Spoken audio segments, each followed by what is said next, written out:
J'ai erré 40 ans avant de mettre les pieds ici.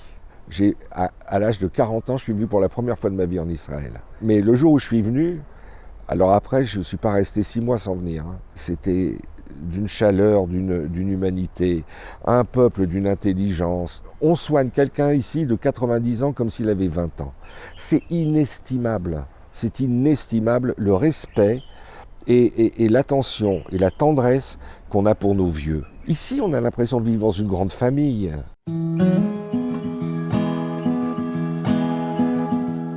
Jacques Attali, bonjour. Bonjour. Merci de nous recevoir chez vous, en plein cœur de Jérusalem. Ouais. Vous êtes en Israël depuis, on va dire, 16 ans, entre différents allers-retours. Vous avez travaillé dans le monde de la musique. Vous avez connu des stars qui nous ont fait rêver. Qu'est-ce qui fait que vous avez un beau jour décidé de venir ici? Au départ, je suis vraiment un Français tout à fait assimilé. Après, les enfants naissent. Un jour, on voit avec ma femme dans l'émission d'Eisenberg un reportage sur un GAN qui était celui de Rachel Gordin, qui était un GAN Montessori. Elle-même avait été l'élève de Maria Montessori. On décide de mettre nos enfants là-bas. Après, ils font tout leur parcours scolaire jusqu'au bac à Maïmo, qui était la suite. À partir du moment où les enfants font leur bar mitzvah, ils veulent respecter Shabbat, et donc on est un peu, c'est eux qui nous emmènent. Il y a un moment où on a de moins en moins envie de vivre comme un Français et de plus en plus envie de vivre comme un Juif. Ce qui n'est absolument pas contradictoire, parce qu'en tant que citoyen français, j'ai toujours respecté les lois françaises, payé mes impôts avec... si ce n'est avec plaisir, mais sans retenue, sans rien. Donc un citoyen français loyal. Mais avec les différentes technologies, ça devient de plus en plus difficile. On ne peut plus éviter les codes pour rentrer chez soi le samedi. Il y a beaucoup de choses qui font que ça devient quand même difficile de respecter la halakha et de vivre en France. Voilà. Qu'est-ce que vous faisiez à l'époque, avant ce chemin spirituel que vous avez entamé? Oh là là, j'ai commencé, je vous ai dit, à l'âge de 16 ans, j'avais 2 passions, c'était le cheval et la musique. Donc j'ai commencé comme apprenti jockey dans l'écurie de course d'Eddie Constantine. Et puis après, je m'intéressais beaucoup au rock, à la musique. À l'époque, j'étais un grand fan de Pink Floyd. Parce que Pink Floyd, ça a été une révélation. C'était de la musique moderne, mais qui n'était pas esclave du rythme et qui avait finalement beaucoup de connexions avec la musique classique. J'ai oublié de vous dire que mon père, qui était natif d'un petit bled à côté de Constantine qui s'appelait Ambeida, mon père, c'était très improbable, était un fan de musique classique. Ça veut dire qu'à 4 ou 5 ans, j'étais capable de chanter par cœur la 7e symphonie de Beethoven, entre autres. Et j'ai eu de la chance, quoi. C'est une chance de tomber sur des parents comme ça. Alors comment vous avez entamé votre carrière dans la musique? Ils cherchaient dans un journal de rock, un hebdo de rock en 1971 ou 72, ils cherchaient un courtier en publicité. Et de courtier en publicité, je suis arrivé vicieusement à commencer à écrire. Et puis, après l'écriture, je me suis retrouvé un soir, alors je faisais une chronique de ce qui se passait dans un club de rock parisien, qui est très connu à l'époque, qui s'appelait le Gibus.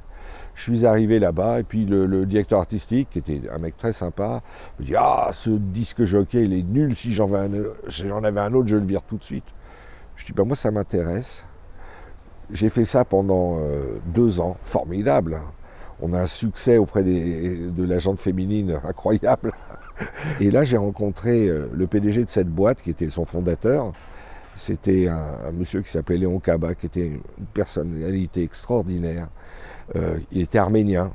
Il était marié avec une juive d'Europe centrale, mais lui, c'était un mensch, vraiment. Et j'ai travaillé là-bas pendant 10 ans. Et vous avez signé des Et groupes j'ai signé des trucs incroyables. Ouais. Quand j'ai été engagé, c'était pour m'occuper d'un label qui s'appelait Casablanca. Dessus, il y avait Donna Summer qui était déjà connue. Il y a un groupe qu'on a fait éclater qui était Kiss. Et puis j'ai signé donc le label Mute sur lequel il y avait entre autres Dépêche Mode, mais aussi In Deep. À chaque fois qu'un artiste venait en France, je m'occupais de la promo et du relationnel. Même quand il y avait des concerts, je me suis occupé aussi d'ABBA, Kool and the Gang. C'était qui votre préféré? Ah, non, Dépêche Mode, parce que Dépêche Mode, ça a duré 20 ans l'aventure. Et puis Dépêche Mode, c'était un phénomène incroyable, parce que c'est des gens qui n'ont jamais fait d'efforts pour suivre des modes. Ils ont toujours fait seulement ce qu'ils voulaient, et ça marchait toujours. C'est incroyable. Ils étaient très, très, très, très drôles. On a beaucoup rigolé, Je me souviens que quand ils ont fait leur premier Bercy fin 84, on était juste au niveau temps parce qu'ils devaient faire une télé à l'autre bout de Paris, à Boulogne, platine 45. Alors, comme c'était en plus décembre, il y avait des circulations sur les quais, tout ça. Alors, j'ai écrit à la préfecture de police pour avoir des motards. Et le mec, j'ai pas eu de réponse. Puis un jour, le type m'appelle, parce qu'il s'est dit quand même, Jacques Attali, on sait jamais, vous savez. Alors, il m'appelle et puis il me dit, bon, alors on va vous envoyer 2 motards, hein, mais sachez-le à l'avenir, hein, on ne loue pas les services de la police. Je dis, merci monsieur. Ils ont escorté le van dans lequel on était. Je crois que jamais Dépêche Mode a autant rigolé de sa vie. Ils nous ont dit, mettez les phares, klaxonnez et tout. Et c'était un devant, un derrière. Ils sont arrivés à Bercy, les motards, ils n'ont plus jamais voulu... Ils ne voulaient plus partir. Ils étaient là. Non, on a beaucoup ri. Et puis une fois, ils ont pris le comptable et puis ils l'ont mis sur la grue et ils l'ont laissé en l'air pendant tout le concert. Mais non, ils étaient vraiment très drôles. Quand ils ont signé chez Mute en 81, il y en avait un qui était mineur, donc il a fallu les parents pour co-signer. Donc quand je dis j'ai connu bébé, pas presque, quoi. Parce que moi j'étais un tout petit peu plus vieux, mais pas tellement plus vieux, quoi. Ouais, ça fait partie de votre vie, quoi. Oui, ça fait... Bon, mais maintenant, celui-là habite aux États-Unis, à Santa Barbara, l'autre à New York, et le troisième est décédé, malheureusement, donc... Maintenant, il n'y a plus beaucoup de proximité, sauf quand ils viennent. La période Vogue, elle s'est prolongée grâce à la période Mute, où je crée la filiale du label anglais. Et là, il y a des artistes vivants. Il y a Dépêche Mode, il y a aussi un chanteur australien que j'aime beaucoup, qui s'appelle Nick Cave. C'est un grand chanteur. Il y a un label aussi qui fait sa révolution dans le domaine de la house music, où il y a dedans S-Express des choses bien pointues, donc c'est vivant. Et puis un jour, le label, vu que Dépêche Mode fait plus un disque tous les ans, ou tous les 1 an et demi, mais plutôt tous les 4 ans, tous les 5 ans, c'est plus financièrement, c'est plus viable de garder tout. Donc ça s'arrête. Et j'ai commencé à monter un label qui était spécialisé dans tous les enregistrements du domaine public. Le jazz, la musique classique, le lyrique, la chanson française, tout, même les pionniers de l'accordéon. Et ça a cartonné. Le blues, ça a cartonné. Ça a cartonné au-delà de mes espérances. J'ai travaillé directement avec des chaînes de distribution, surtout avec Carrefour. Et on a vendu des wagons, c'est même pas imaginable, c'est peu dire. Ça a changé votre vie? Financièrement, oui. Pour le coup, c'était vraiment quelque chose de personnel. La musique classique, chez moi, c'est une passion.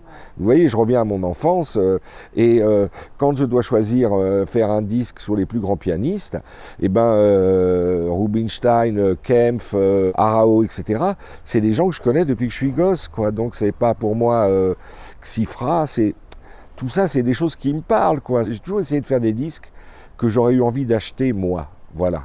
Alors, justement, en 2013, ça sonne un peu, pour votre carrière professionnelle, mais vous aviez déjà commencé à mettre J'avais mis un pied en Israël avec vos enfants, ouais. Notamment votre fils qui s'est marié ici. Ouais. Donc, ça vous a rapproché, mais est-ce que spirituellement aussi, vous aviez changé? Ah, complètement. Ah oui.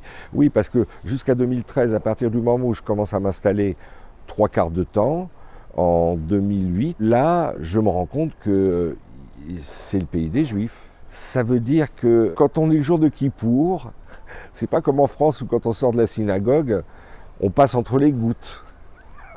Tout le monde fait Kippour.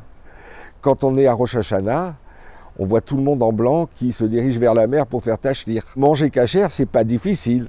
Tout est facile. Tout est facile. Et ça, c'est une découverte et en même temps, ça me correspond. Ça me correspond.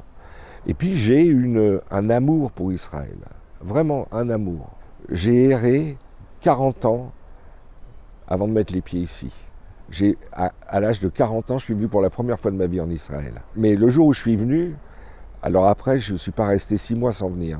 C'était d'une chaleur, d'une humanité, un peuple d'une intelligence, tout était pratique, tout était pensé.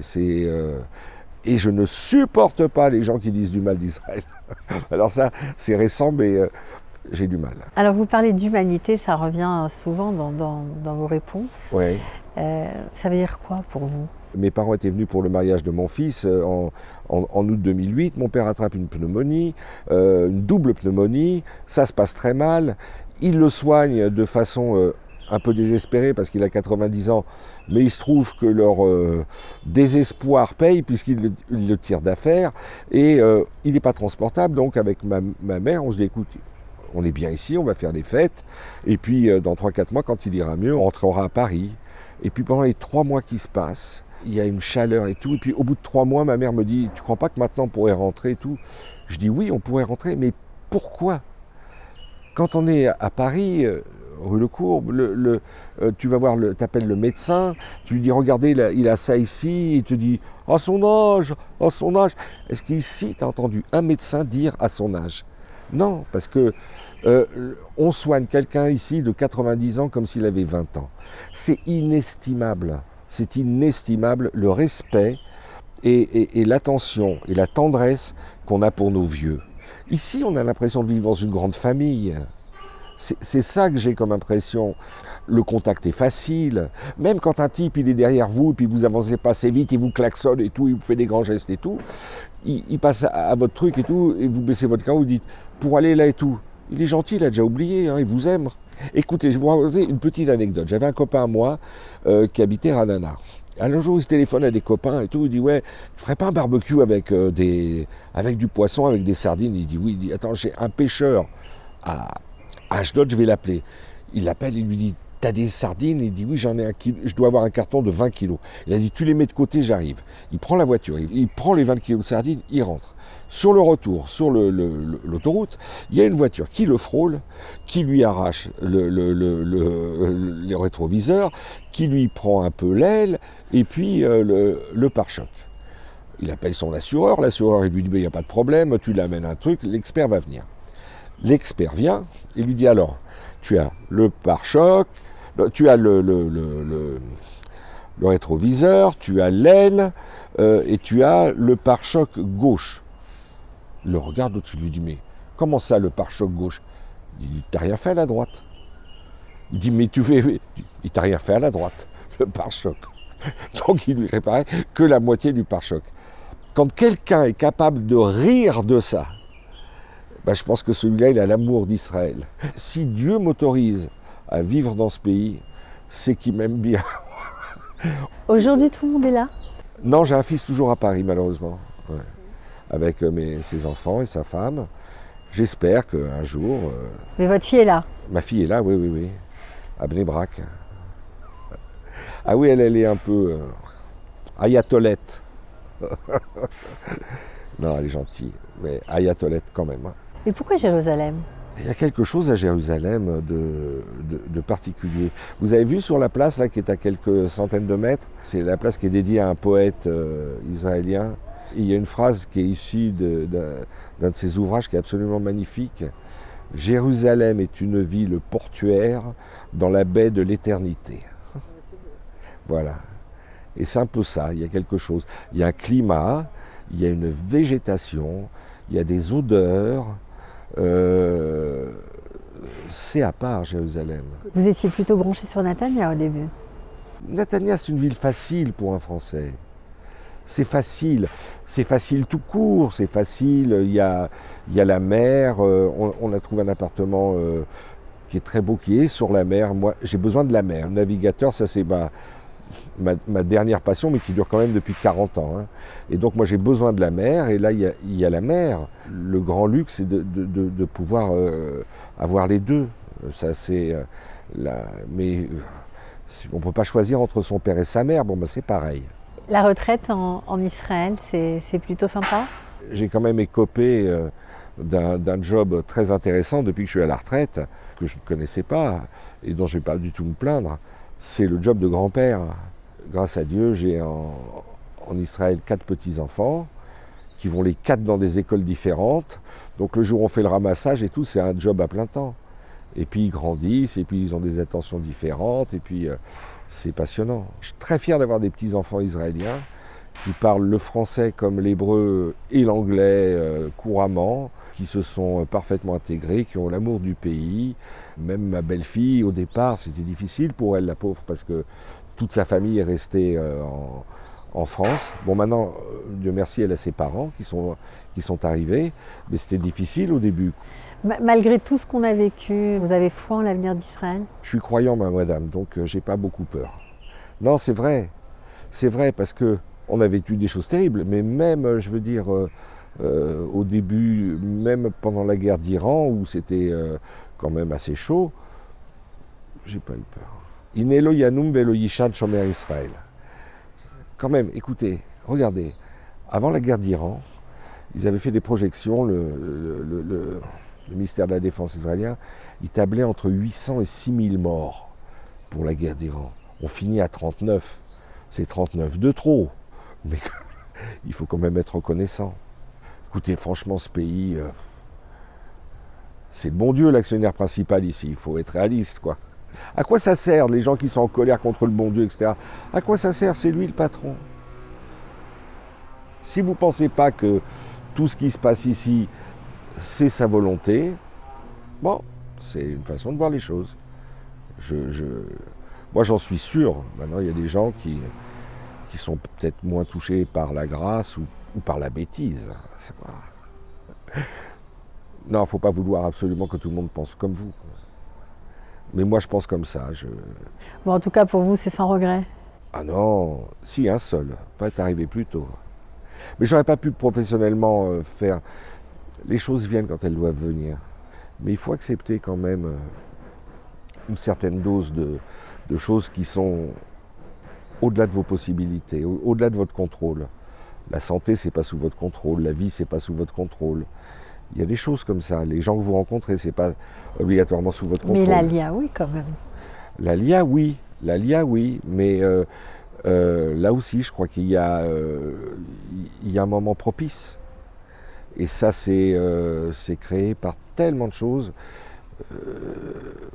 On a un libre arbitre, évidemment, mais il y a quand même tout un environnement qui le conditionne.